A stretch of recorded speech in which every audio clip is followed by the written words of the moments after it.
बिस्मिल्लाहिर्रहमानिर्रहीम। जी आज हम जो टॉपिक्स डिस्कस करने लगे start that is dispersion of light. Disperse होना, अलग अलग होना। तो एक साइंटिस्ट गैलीलियो था and it is very very old time we are talking about कि जब कोई यूनिवर्सिटी स्कूल कॉलेजेस नहीं होते थे, बाकायदा ऐसे टीचिंग नहीं होती थी, ठीक है। और उस वक़्त जो भी चीज़, जैसे अभी भी हमें कोई साइंटिफिक ट्रिक दिखाया जाए जो हमारी सोच से बाहर हो तो हम उसे कहते हैं मैजिक है, ठीक है। Whatever we don't understand we call that thing a magic. तो साइंटिस्ट गैलीलियो को इसी तरह लोगों का बातों का सामना हुआ कि उसने एक प्रिज्म में से वाइट लाइट, अच्छा यहाँ वाइट लाइट से मतलब सनलाइट है, ठीक है। सनलाइट को उसने प्रिज्म में से पास किया और उसने देखा कि वो सनलाइट 7 कलर्स में डिवाइड होगी, अलग अलग होगी। इस अलग अलग होने को we call dispersion of white light, right. और वो जो कलर अलग अलग होना शुरू हो जाते हैं एग्जाम पॉइंट ऑफ व्यू से, वो यहीं से अलग होने शुरू हो जाते हैं, ठीक है। ये बेंडिंग हो रही है 2 मरतबा। तो ये जो वाइट लाइट है ये सनलाइट से मुराद है। ये जो हमारी ट्यूब लाइट है ये वाइट लाइट नहीं, ठीक है। लैब में एक मरतबा हमने ट्यूब लाइट को और मोबाइल में से टॉर्च लाइट को हमने प्रिज्म में से पास किया था। तो जैसे यहाँ 7 कलर्स बने थे ना, वहाँ 2 या 3 कलर्स बनते हैं। सनलाइट में सारे कलर्स होते हैं, या पुराने वाले जो येलो बल्ब है उनकी लाइट में भी सारे कलर्स होते हैं। तो we are talking about that, ठीक है। तो सनलाइट को जब प्रिज्म में से पास किया तो 7 कलर्स बन गए। ये कलर एक जो बैंड नज़र आती है दैट इज कॉल्ड स्पेक्ट्रम, और इस प्रोसेस को we call dispersion of light. जब उसने लोगों को करके दिखाया ना, तो लोगों ने तो फर्स्ट ऑफ ऑल किया कि ये कोई प्रिज्म में जादू है, जो ये कलर्स आ रहे हैं वाइट लाइट के अंदर सारे कलर्स कैसे आ गए। तो देन ना उसने लोगों को सेटिस्फाई करने के लिए फर्दर एक्सपेरिमेंट्स किए, जैसे कि उसने एक और प्रिज्म आगे रख दिया, उससे उल्टा रखा पहले वाले प्रिज्म को, और वही जो कलर्स जब उसमें से पास हुए वो दोबारा कंबाइन होकर दोबारा वाइट लाइट बन गई। तो फ्रॉम दिस ही शोड कि वाइट लाइट से कलर्स आए थे और वो कलर से ही दोबारा वाइट, यानी वाइट लाइट से ही कलर्स आए। फिर लोगों ने ऑब्जेक्ट किया कि नहीं, ये इस प्रिज्म ने भी कोई मैजिक किया था तो यहाँ भी प्रिज्म ने कोई मैजिक किया था। तो बट लोग सेटिस्फाई नहीं हुए, तो उनकी फर्दर सेटिस्फेक्शन के लिए उसने एक और एक्सपेरिमेंट किया। लाइक उसने ये किया कि स्पेक्ट्रम के आगे जहाँ 7 रेज आ रही हैं वहाँ उसने एक वुडन ब्लॉक रखी। वुड क्योंकि ओपेक होती है, उसमें से लाइट पास तो नहीं कर सकती, और उसमें उसने एक होल रखा,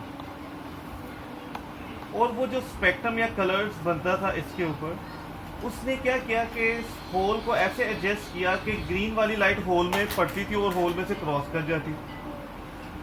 उसने फिर ग्रीन लाइट को आगे उसी तरह उल्टा रखे हुए प्रिज्म में से पास किया, वो बेंट हुई लेकिन वो रही ग्रीन।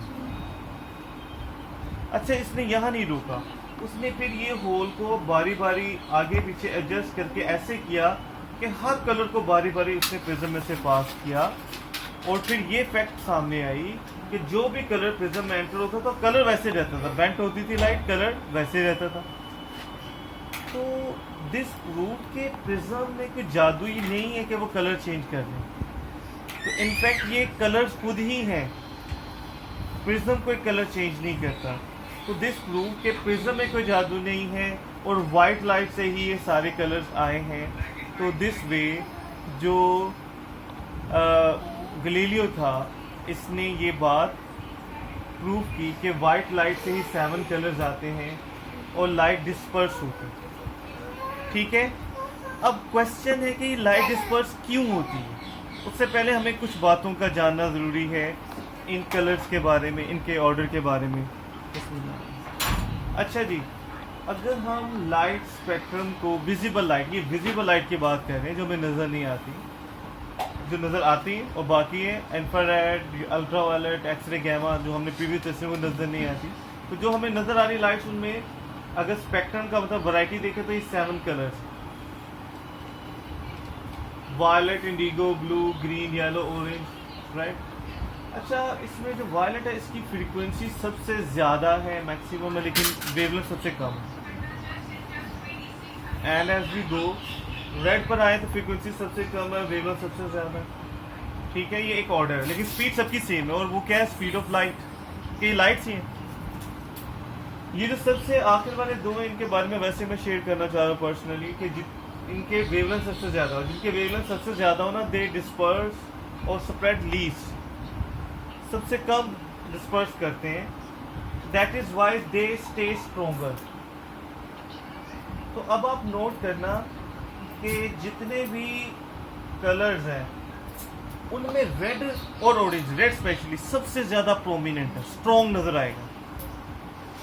देखिए, गाड़ियों की बैक लाइट्स में रेड कलर यूज़ होता है, क्यों? एम्बुलेंस में और पुलिस की गाड़ी में भी वो जो कलर नज़र आएंगे रेड और ब्लू भी होते हैं। लेकिन बहुत दूर से देखें, एक बार नोट करना, ब्लू कई दफ़ा नज़र नहीं आएगा, रेड तब भी नज़र आएगा। जितने ख़तरे के सिग्नल्स हैं, और इवन अगर वो जो हेल्प होता है, समंदर में कोई बंदा डूब जाए तो वो आग ऊपर एक फायर से छोड़ता है, फ्लेयर, वो भी रेडिश कलर होता है, रेड कलर। रेड कलर दुनिया में सबसे ज़्यादा स्ट्रॉन्ग है। तो आप देखें कि जितने भी हमारे एड्स होते हैं, ये रेडियो वाले होते हैं, आप नोट करें उनमें मेजोरिटी रेड कलर यूज हुआ होता है। ठीक है, रेड कलर सबसे स्ट्रॉन्ग नज़र आता है। अच्छा बेटा जी, तो ये हमारे पास डिफरेंट कलर्स हैं और उनकी फ्रीक्वेंसी और वेवलेंथ एक दूसरे से डिफरेंट है। ये डिफरेंट होना ही इनके डिस्पर्स होने की रीज़न है। वो कैसे? तो वाइट लाइट डिस्पर्स क्यों करती है कलर्स में? उसको हम इस तरह एक्सप्लेन कर सकते हैं कि ये जो वाइट लाइट आ रही है, actually it is made up of different colour, और हर कलर का एक डिफरेंट वेवलेंथ है। तो जो बेंडिंग है ना, डिस्पर्सिंग होना, डिफ्लेक्ट होना, स्प्रेड होना, ये डिपेंड कर रहा है वेवलेंथ पर। तो डिफरेंट वेवलेंथ होने से वो डिफरेंट एंगल्स पे बेंड होती हैं। तो जब तक पहले वो इकट्ठी होती हैं, they all form white light. जब वो सब एक जगह इकट्ठी होती हैं, वाइट लाइट, लेकिन जब पास होने के बाद वो बेंड करती हैं, तो वेवलेंथ डिफरेंट होने से उनकी बेंडिंग डिफरेंट होगी। कुछ ज़्यादा बेंड होते, कुछ कम, तो वो अलग अलग हो जाते हैं। जैसे रेस स्टार्ट होने से पहले सब रनर्स एक लाइन पर होते हैं, एक लेवल होता है, लेकिन उसके बाद किसी की स्पीड कम होती है, किसी की थोड़ी ज़्यादा, किसी की और ज़्यादा, दरमियानी स्पीड, किसी की तेज़, किसी की बहुत तेज़, तो अलग अलग हो जाते हैं, फिर एक लेवल पे नहीं रहते। ऐसे ही है ना, रेस स्टार्ट होने से पहले अगर वो एक लाइन पर भी है तो बाद में वो एक लाइन में नहीं रहेगी, क्योंकि डिफरेंस है। तो इससे ना वेवलेंथ डिफरेंट होने से उनकी में बेंडिंग डिफरेंट हो जाती है। जिसकी वेवलेंथ सबसे ज़्यादा रेड की, वो सबसे कम बेंड करती है, देखिएगा वो सबसे ऊपर ही। और वायलेट जिसकी वेवलेंथ सबसे कम है, वो सबसे ज़्यादा बेंड करती है, वो सबसे नीचे। तो डिफरेंट कलर्स डिफरेंट एंगल पर बेंड करते हैं, that is why we can see them. इसका प्रॉपर आंसर नोट्स में लिखा हुआ है, मैं बोल रहा हूँ कि white light is made up of different colours, each colour have a different wavelength और डिफरेंट फ्रीक्वेंसी और रिफ्रैक्टिव इंडेक्स। ये तीनों में से कोई एक बात कह लें और बात एक ही हो, हर कलर का वेवलेंथ, फ्रीक्वेंसी और एक थर्ड टर्म है रिफ्रैक्टिव इंडेक्स। ये रिफ्रैक्शन में हम पढ़ेंगे। वैसे इसको कह लेते हैं रिफ्रैक्टिव कहते हैं बेंडिंग, इंडेक्स कहते हैं पावर को। मैथ में कहते हैं ना इंडेक्स, इसके चैप्टर पावर वाला इंडेक्स। तो ईच कलर है डिफरेंट वेवलेंथ और फ्रीक्वेंसी और refractive index, and that is why each colour bands at different angles and in different directions.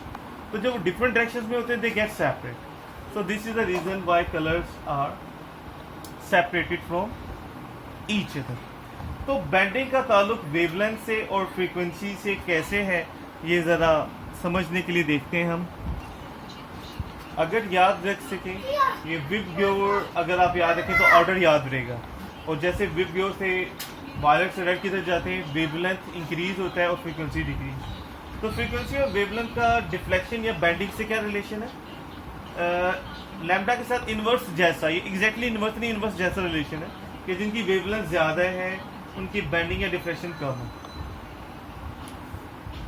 और अगर याद रखना फ्रीक्वेंसी में, तो जिसकी फ्रीक्वेंसी ज़्यादा उसकी बेंडिंग भी ज़्यादा, यानी इसके साथ डायरेक्ट जैसा रिलेशन है बेंडिंग का, और वेवलेंथ के साथ इन्वर्स जैसा। ये एग्जैक्ट इन्वर्स और डायरेक्ट नहीं है, उन जैसे रिलेशन, ठीक है, कि जिसकी भी वेवलेंथ ज़्यादा है वो डिफ्लेक्ट या बेंड कम करता है। इसका मतलब जिसकी वेवलेंथ कम होगी वो ज़्यादा डिफ्लेक्ट करेगा, और जिसकी फ्रीक्वेंसी ज़्यादा है वो ज़्यादा डिफ्लेक्ट करेगा, जिसकी फ्रीक्वेंसी कम हो वो कम डिफ्लेक्ट करेगा। राइट, इसको समझने के लिए एक एग्जांपल जो पास पेपर का क्वेश्चन है, अगर हम डिफ्लेक्शन और फ्रीक्वेंसी का ग्राफ ड्रॉ करें, तो डिफ्लेक्शन का मतलब bending, spreading, dispersing, they all come in the meaning of deflection. तो वन थिंग वी सी कि रेड की फ्रीक्वेंसी ब्लू से कम है, B for blue, R for red, ठीक है। तो रेड की फ्रीक्वेंसी ब्लू से कम है, तो वन थिंग वी सी उसकी डिफ्लेक्शन भी कम है, और ब्लू की फ्रीक्वेंसी ज़्यादा है तो उसकी डिफ्लेक्शन भी ज़्यादा है, राइट।